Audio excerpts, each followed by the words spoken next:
సరదా సాహసపు ఎత్తులను ఎక్కడానికి ఎన్ని ఎత్తులు వేయాలో పూర్తి వివరాలకు చదవండి రేపటి సాక్షి దినపత్రిక. కనుచూపు మేర ఎటు చూసినా నీళ్లు, బాధితుల కంట కన్నీళ్లు, ఆకలి దప్పిక, ఆహార మంచినీళ్లు లేక హాహాకారాలు, అన్నమో రామచంద్ర అంటూ వేడుకోలు. విజయవాడను వరద ముంచెత్తి 3 రోజులైనా పట్టించుకుని ప్రభుత్వం ఓవైపు, బాధితుల ఆకలి కేకలు మరోవైపు. ఏదో మంచి చేస్తారని ఓట్లేసి గెలిపించిన ప్రభుత్వమే ఇప్పుడు మమ్మల్ని ముంచిందంటూ మండిపడుతున్నారు వరద బాధితులు.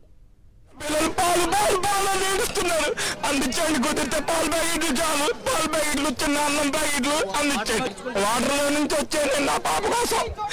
చిన్న చిన్న పిల్లలు ముసలు ఆకలాకలని చచ్చిపోతున్నారు. ఇంట్లో నుంచి బయటికి రాలేక, బయటికి వస్తే చచ్చిపోతారు. చూశారు కదా ఓ తండ్రి ఆవేదన. పాలు లేక అవస్థలు పడుతున్న తన కూతురి కోసం ఎక్కడి నుంచో వచ్చానంటూ పడుతున్న వేదన. ఇది ఈయన ఒక్కడి బాధ కాదు.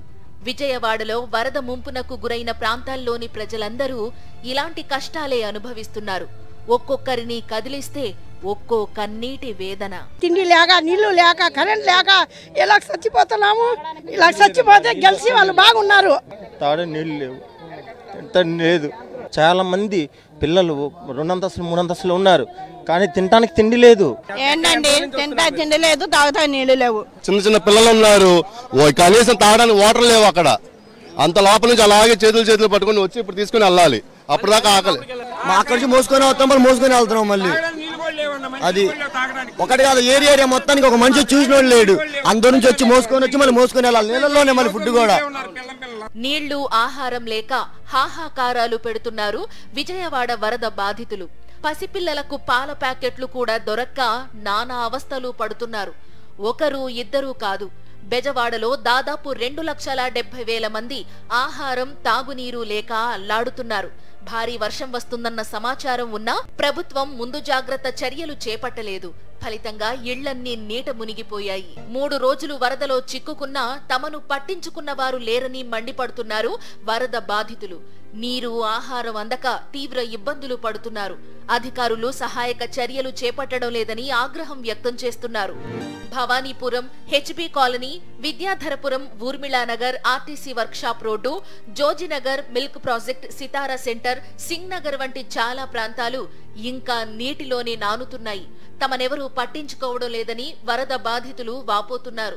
1,00,000 ఆహార పొట్లాలు, మంచినీటి ప్యాకెట్లు ఎక్కడున్నాయని, ఏమైపోయాయని ప్రశ్నిస్తున్నారు వారు. మా పేరెంట్స్ కి హార్ట్ పేషెంట్స్, చిన్న పాప ఉంది. కనీసం ఫుడ్ ప్యాకెట్స్, వాటర్, మిల్క్ అన్న పంపిస్తే వాళ్ళ ఇంట్లోనే ఉంటారు. పాపకి పాలు లేవు. పిల్లలు బాగా ఇబ్బంది పడుతున్నారు, పిల్లలు పెద్దవాళ్ళు.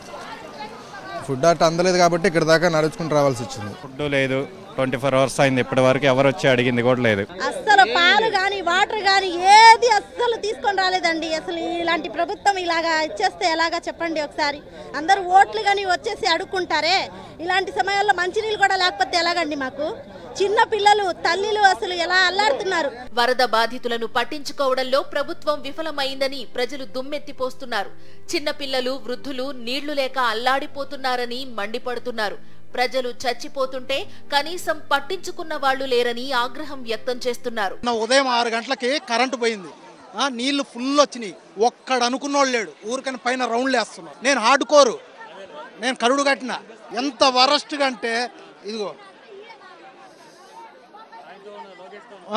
యువగలం బోట్లు కాదు, వరస్ట్ ఉంది సిచ్యువేషన్. నీళ్లు కనీసం తినడానికి, కరెంట్ అయితే నిన్న పొద్దు నుంచి లేదు. కరెంట్ లేదు, వాటర్ లేదు, తినడానికి తిండి లేదు. ఎలా ఉన్నారు ఏంటని పట్టించుకునే వాళ్ళు లేడు. తనకి సర్జరీ జరిగింది, 20 days బేబీ. సార్ పరిస్థితి సార్ ఇలా ఉంది సార్ అని మెసేజ్ పెడితే రెస్పాండ్ అవ్వలేదు సార్. ఏమి రెస్పాండ్ అవ్వాల. ఫోన్ చేసి అట్టగా జాగ్రత్తగా నమ్మన్నారు, కానీ ఇంతవరకు ఏది రాలేదంట. వాళ్ళకి ఫుడ్ వెళ్ళా, పాలు వెళ్ళా, ఏమి వెళ్ళా. నిన్నటి నుంచి ప్రెగ్నెన్సీ లేడీస్ ఉన్నారు అల్కరింగ్ స్కూల్ పైన. ఇప్పటి వరకు ఏం అందలేదు వాళ్ళకి. ఫుడ్ కూడా లేదు, నిన్న కరెంట్ కూడా లేదు. ఒంటూరు నుంచి కొనుక్కొని వచ్చా. అవునవును,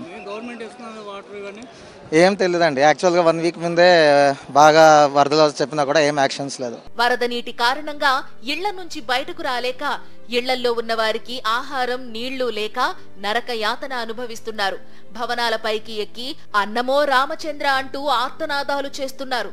అయినా తమను పట్టించుకునేవారే కరువయ్యారంటూ కన్నీటి పర్యంతమవుతున్నారు వరద బాధితులు.